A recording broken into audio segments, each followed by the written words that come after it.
in a small, bustling town in India, lived a boy named Rohan.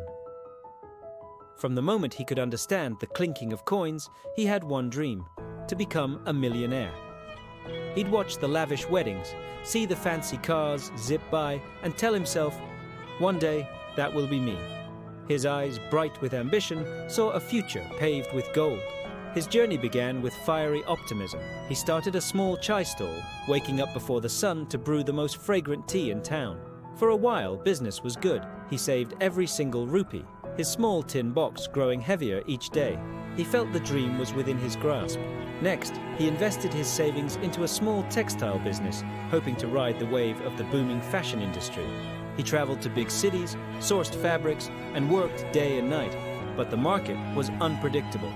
A sudden change in trends, a few bad deals, and his little empire began to crumble. He lost more than he had earned.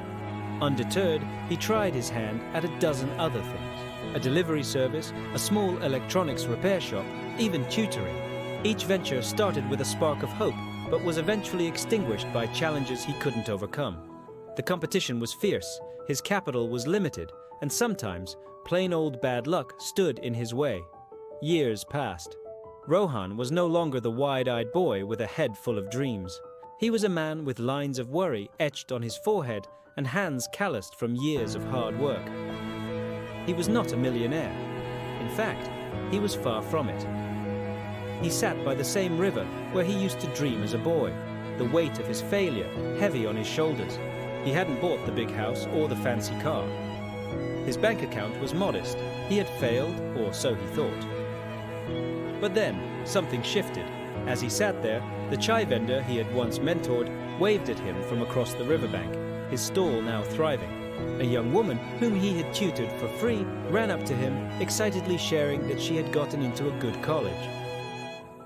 The tailor he had partnered with during his textile business sent him a box of sweets for Diwali, thanking him for his initial help. Rohan looked at his life not through the lens of money, but through the connections he had built. He wasn't a millionaire in currency, but he was rich in relationships, in respect, and in the small positive impacts he had made.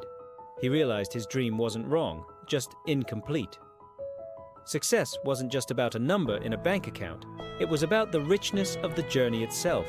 And in that moment, by the quiet river, Rohan finally felt like the wealthiest man in the world. Thanks for watching.